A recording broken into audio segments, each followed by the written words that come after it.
1.6 million years ago, someone in Kenya lit a fire. But it wasn't us. Every night, billions of people flick a switch and light appears. We don't think twice about it. But there was a time when fire was not a convenience.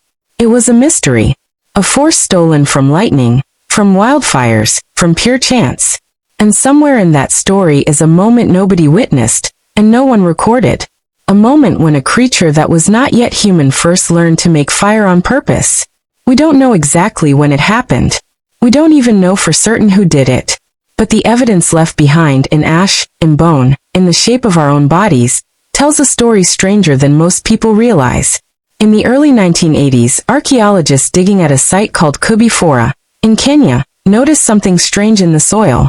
Patches of earth stained a deep reddish-orange, the same color left behind by modern campfires burning into the ground. At first, this didn't seem like much. Soil gets discolored for all kinds of reasons. But this site had already given up something remarkable.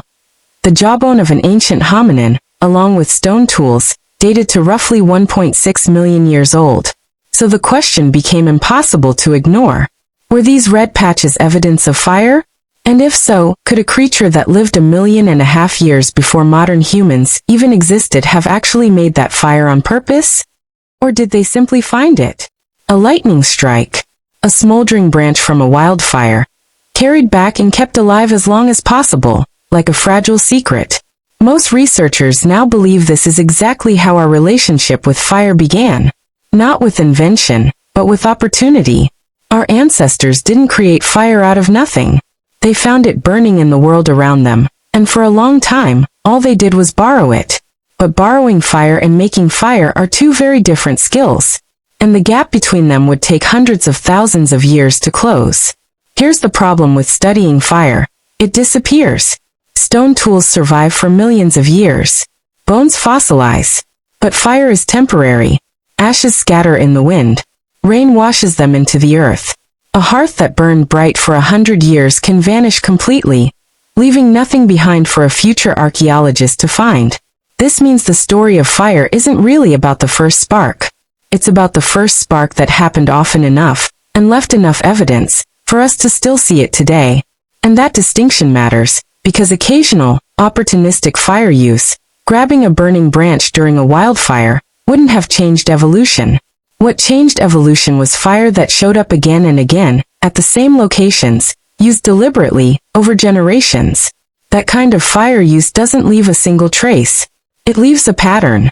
And finding that pattern means digging through hundreds of thousands of years of sediment, hoping the evidence survived long enough to be found. So who are we even looking for? To answer that, we need to look not at the fire, but at the bodies of the creatures who might have used it. There is one hominin species whose body looks like it was shaped by fire. Long before we have solid proof that fire existed.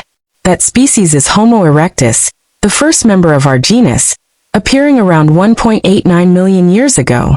Compared to earlier hominins, Homo erectus had smaller teeth. Smaller teeth suggest a diet that didn't require heavy chewing, which cooked food conveniently provides, since heat breaks down tough fibers and makes food easier to eat. But teeth are just the beginning. Homo erectus also had a larger body, more muscle mass, and most importantly, a significantly bigger brain than any hominin before it. And brains are expensive.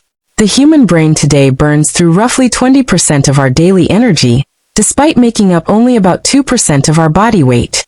Fueling that kind of organ requires an enormous, reliable source of calories. Cooking provides exactly that kind of fuel.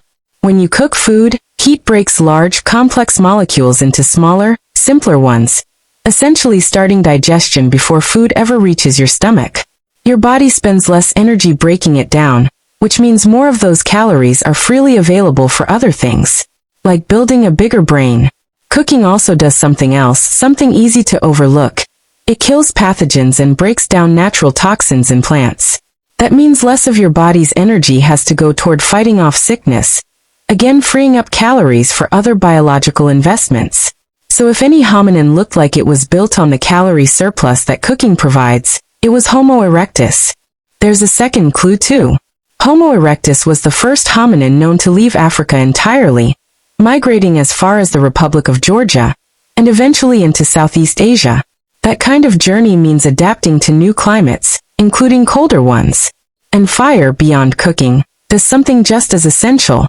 It keeps you warm. Everything about Homo erectus, the brain, the body, the migration, looks like a species that had fire on its side. There's just one problem. The dates don't line up. Homo erectus appears in the fossil record around 1.89 million years ago. But the clearest, most widely accepted evidence for regular, repeated fire use doesn't show up until hundreds of thousands of years later. And it gets more confusing. Homo erectus began migrating out of Africa incredibly early, reaching a site called Dmanisi, in the Republic of Georgia, around 1.8 million years ago. Winter temperatures there would have hovered just above freezing. You'd expect fire to be essential for surviving conditions like that. But archaeologists have found no evidence of fire at Dmanisi. None. So either Homo erectus survived brutal winters without fire, relying instead on things like clothing, shelter, or simply migrating seasonally, like the Pleistocene version of modern snowbirds. Or fire use existed but simply didn't survive in the archaeological record. This is the paradox at the heart of the whole story. The body of Homo erectus looks like it needed fire before the evidence says fire was widely available. Something doesn't fit. Either our understanding of early fire use is incomplete, or Homo erectus found another way to gain those extra calories. Some researchers suggest simple stone tools alone, used to mechanically break down meat, might have provided a similar energetic boost, without needing flame at all. To solve this, we need to keep following the trail of ash, site by site, moving forward in time. The next major piece of evidence comes from South Africa, at a site called Wonderwerk Cave, dating back 1 million years. Here, archaeologists found burned bones and plants, alongside large, sophisticated stone tools known as Acheulean hand axes, tools strongly associated with Homo erectus. It's some of the strongest evidence yet that this species had a real, working relationship with fire. Then at a site in Israel called Gesher Banat Yaakov, dated to around 790,000 years ago, researchers found something even more telling. Clusters of burned seeds, wood and flint, scattered throughout the site in what scientists call phantom hearths, signs of fire without a neat, obvious ring of stones. The fact that these clusters appear again and again, throughout different layers of time at the same site, suggests the hominins living there weren't just stumbling onto fire occasionally. They knew how to make it, and they used it whenever they needed to. No hominin fossils were found directly at that site. But the leading candidate is Homo heidelbergensis, a large-brained species thought to be the last common ancestor shared by both humans and Neanderthals. Finally, the clearest evidence yet for cooking specifically, not just fire but regular repeated cooking, comes from a cave in the Levant called Qesem, dating to only 350 to 400,000 years ago. Inside, researchers found a massive central hearth, reused again and again, likely for roasting meat. Around it, burned and butchered animal bones, and hominin teeth resembling both early Homo sapiens and Neanderthals.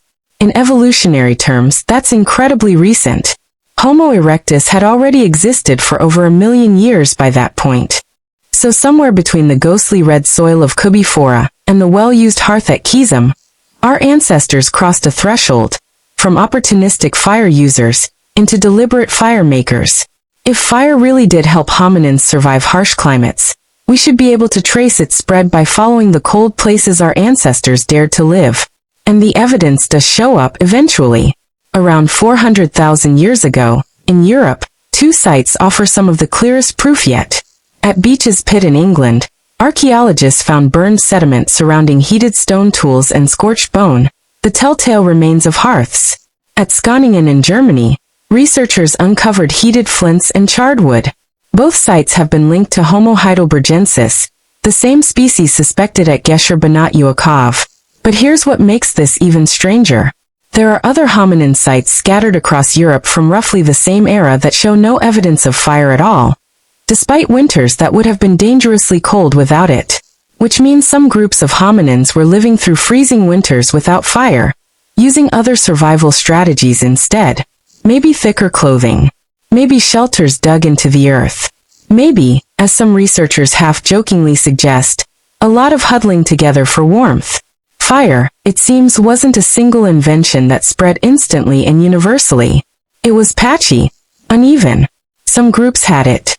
Others didn't. Some groups needed it desperately and somehow survived anyway. So when did we master fire? The honest answer is we still don't know exactly. What we do know is this. Somewhere in Africa, over 1.5 million years ago, a creature that wasn't yet human crouched beside the reddish-orange stain of an ancient fire. Maybe they found it burning after a lightning strike. Maybe they nursed a stolen ember from a dying wildfire for as long as they possibly could. Slowly, over hundreds of thousands of years, across countless generations, fire stopped being something our ancestors merely encountered, and became something they made. And in that transformation, everything changed. Diets shifted. Bodies grew larger. Brains grew bigger and hungrier for energy. New, colder lands opened up, waiting to be explored. We may never know the exact date, or the exact hands, that first coaxed flame from spark. The evidence is scattered, incomplete, separated by hundreds of thousands of years and thousands of miles. But every time you turn on a stove, light a candle, or sit beside a campfire, you're repeating an act that helped shape the very body you live in today. Somewhere, in a place we may never pinpoint, by a creature we may never fully identify, someone tamed fire. And we've been carrying that fire, quite literally, in our bones ever since.